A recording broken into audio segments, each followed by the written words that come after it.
now let us recite our affirmation, speaking the first verse and singing the second. Love is the spirit of this church, and service is its law. This is our great covenant, to dwell together in peace, to seek the truth in love, and to help one another.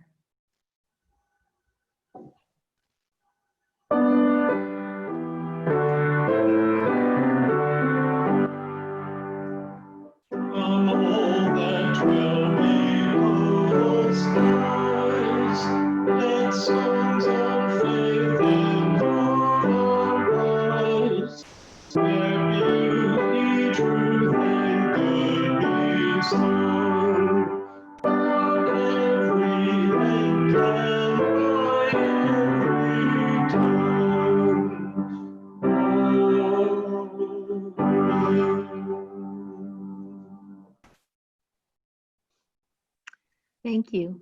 And now Karina Poloni, our Religious Education Director, will read us a story for all ages. Hi, is my sound okay? Am I coming through loud and clear this morning? Okay, good. So, the story I would like to share with everyone today, I picked because it is so aligned with the seventh principle, and that's kind of my favorite principle, at least right now. And also the illustrations in this story are just, they're really beautiful. I can't wait to share with you.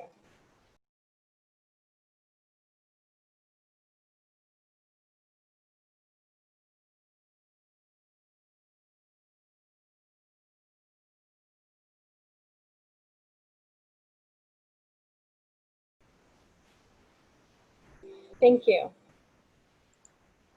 Thank you. And now it's time for joys and sorrows. At this time, we invite those who wish to share with us a special joy so that we can join in celebrating with your happiness, or a sorrow so that we can send comfort to your sadness, to do so at this time.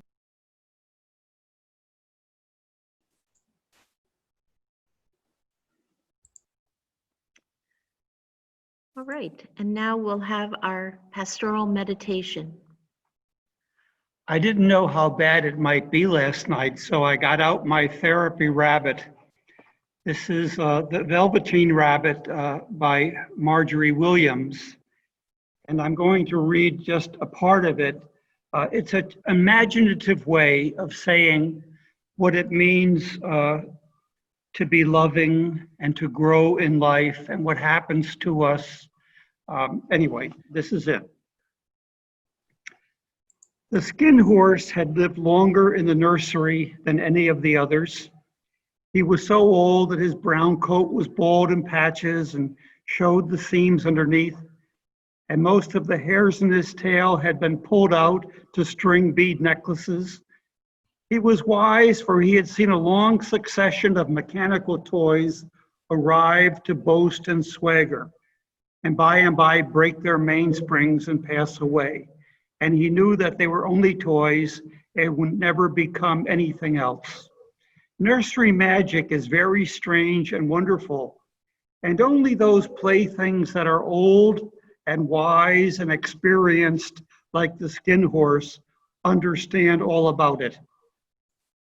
What is real? Asked the rabbit one day when they were lying side by side near the nursery fender before Nana came to tidy the room. Does it mean having things that buzz inside you and a stick-out handle? Real isn't how you are made, said the skin horse. It's a thing that happens to you when a child loves you for a long, long time, not just to play with, but really loves you. Then you become real. Does it hurt? Asked the rabbit. Sometimes, said the skin horse, for he was always truthful. When you are real, you don't mind being hurt. Does it happen all at once, like being wound up, he asked, or bit by bit? It doesn't happen all at once, said the skin horse. You become. It takes a long time. That's why it doesn't often happen to people who break easily or have sharp edges or who have to be carefully kept. Generally, by the time you are real, most of your hair has been loved off and your eyes drop out and you get loose in the joints and very shabby. But these things don't matter at all because once you are real, you can't be ugly except to people who don't understand. I suppose you were real, said the rabbit. Then he wished he hadn't said it, for he thought the skin horse might be sensitive. But the skin horse only smiled. The boy's uncle made me real, he said. That was a great many years ago. But once you are real, you can't become unreal again. It lasts for always. The rabbit sighed. He thought it would be a long time before this magic called real happened to him. He longed to become real, to know what it felt like.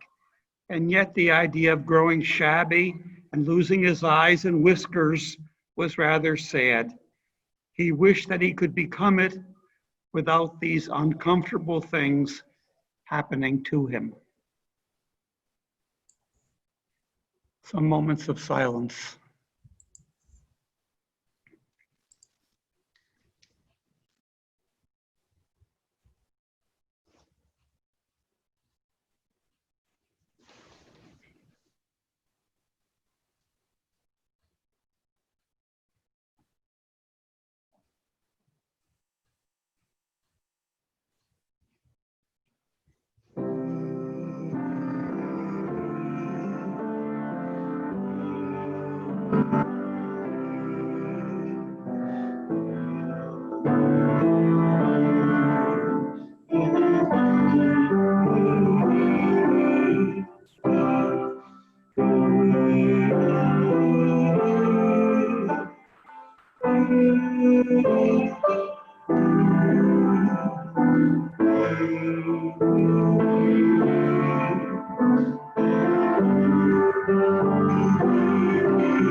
Now, once again, Ken has found another choral video from the UUGA. We will listen to it.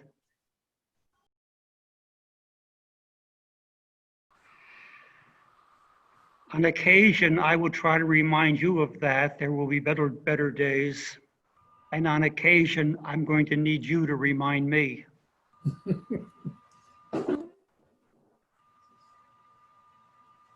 From the time my brother and I discovered that downtown church in Troy, New York, two tracks in my head kicked in.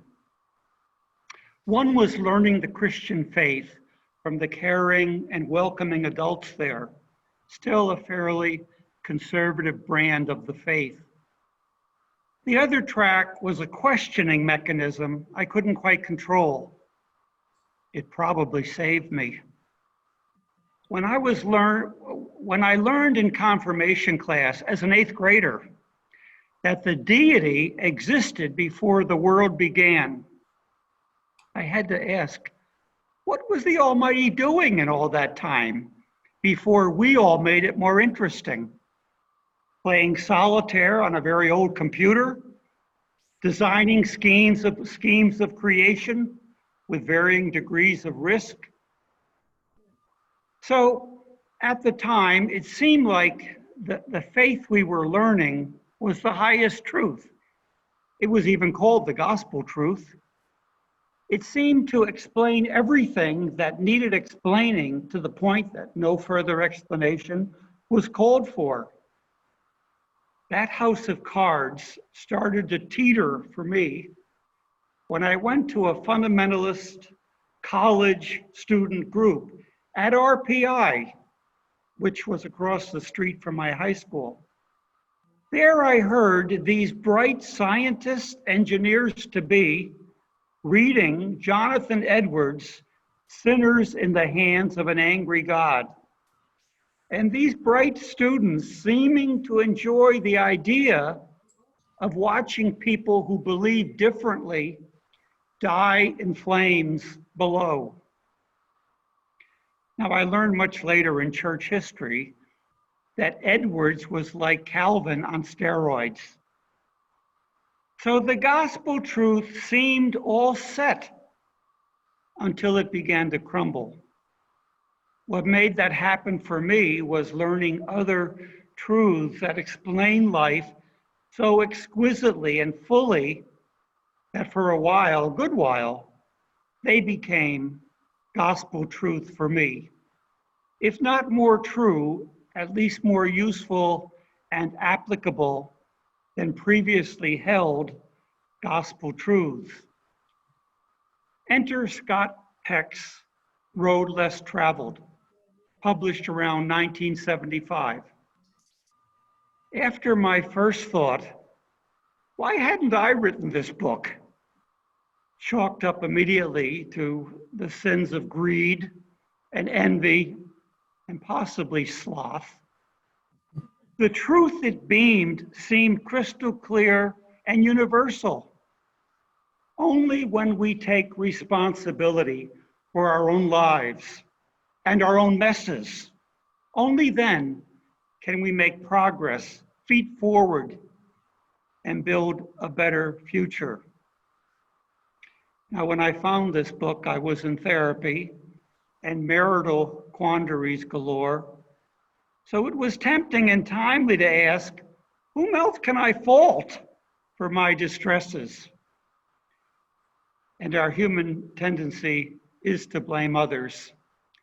We got the inkling from Pogo the possum. Remember Pogo?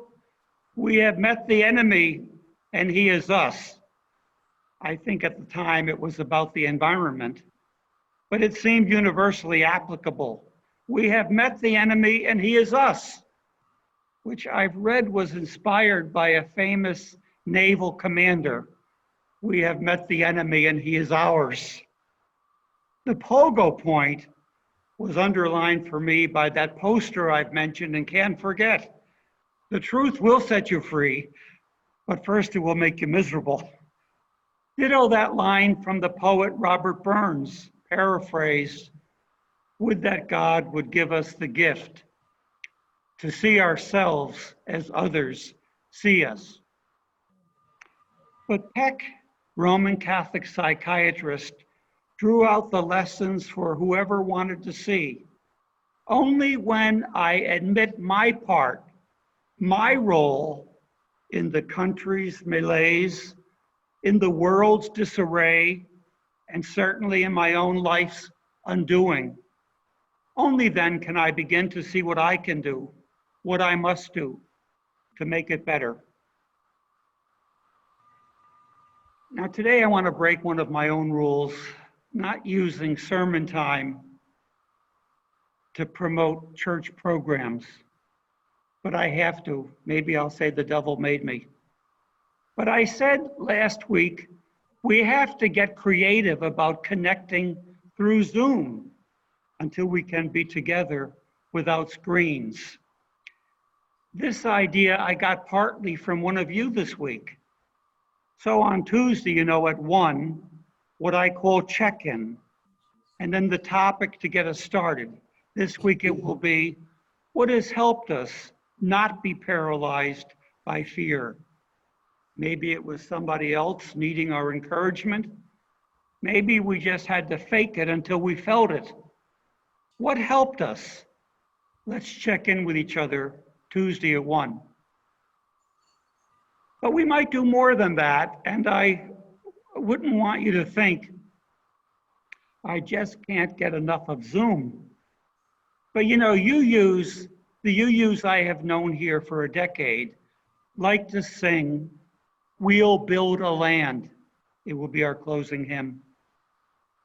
The hymn captures the UU heritage of activism and advocacy.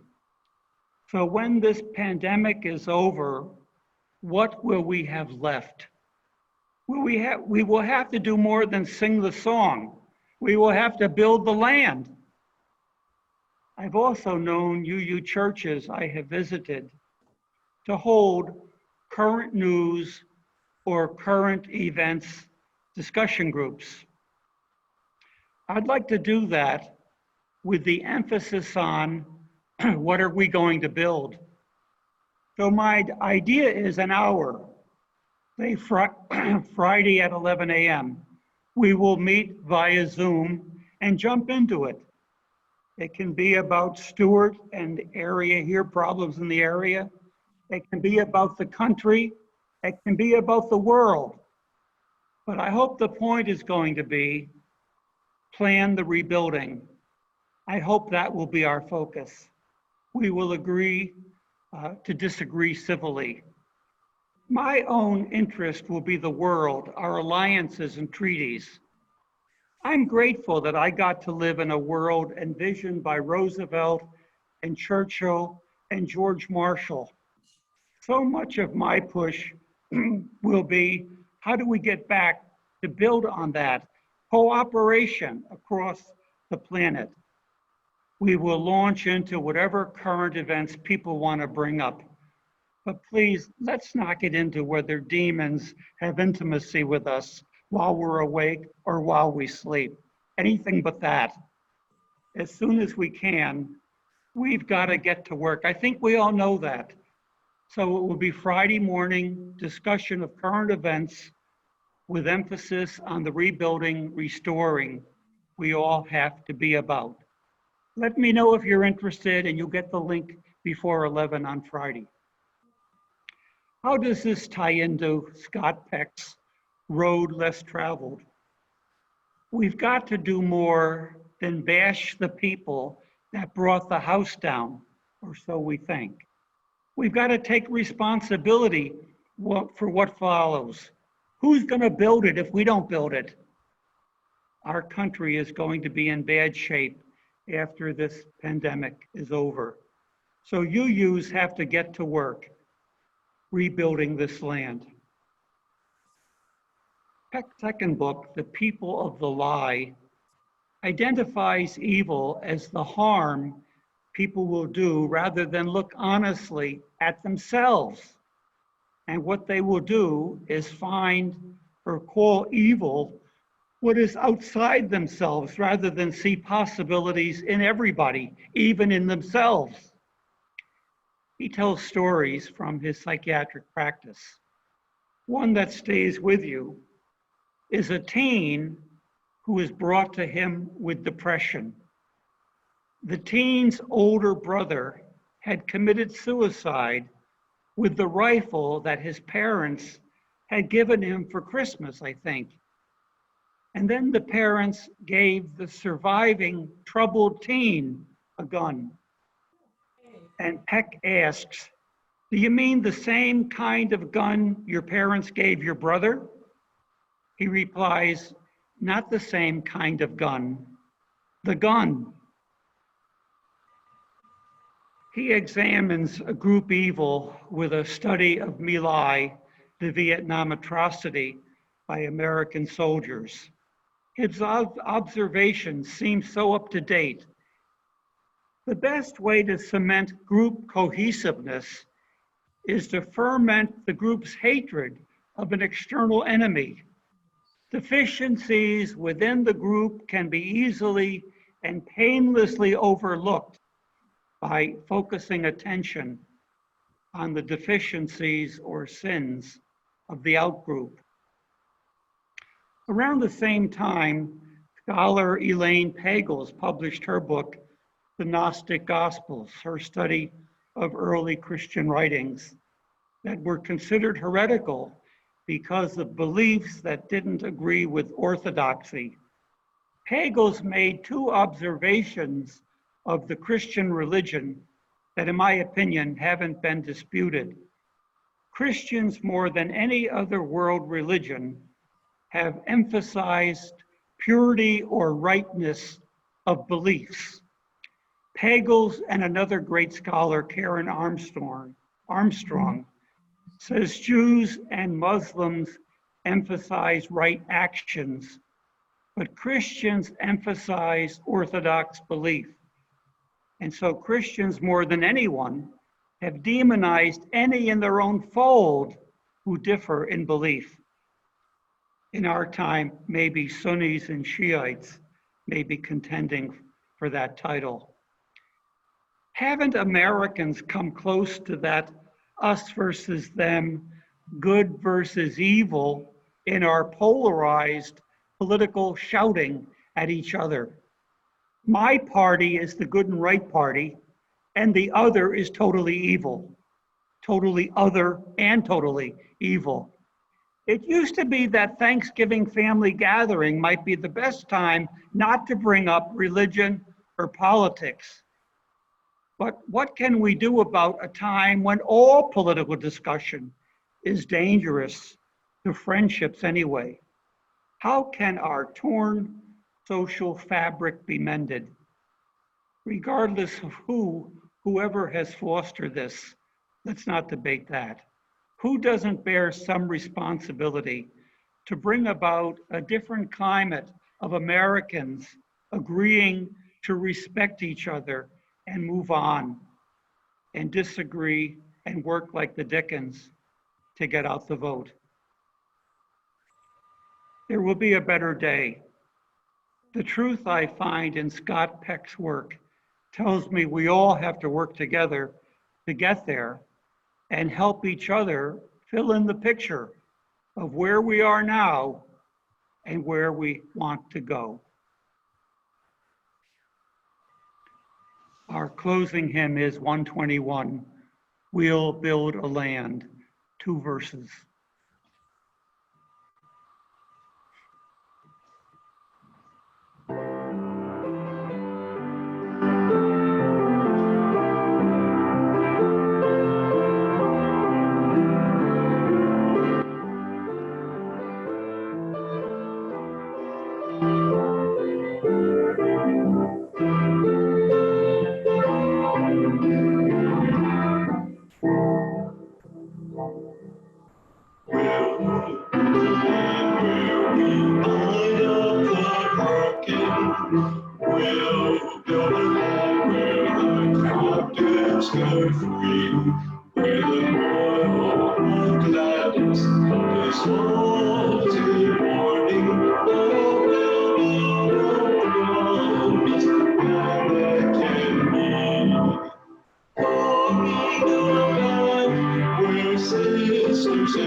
Peace.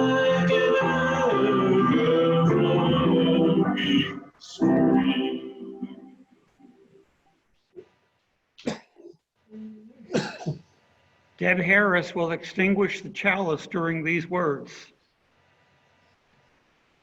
The flame reminds us to look for truth and find it, and to listen to each other's truth, because no one has it all. He's so good. It's just how good he is. Bruce, in a moment, will introduce the postlude. After the music, stay for our coffee hour. Go to gallery mode in the upper right. Be sure to unmute and enjoy your coffee if you brought it. Thank you, Bruce. In remembrance of John Lewis, the postlude is Just a Closer Walk.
Thank you, Bruce.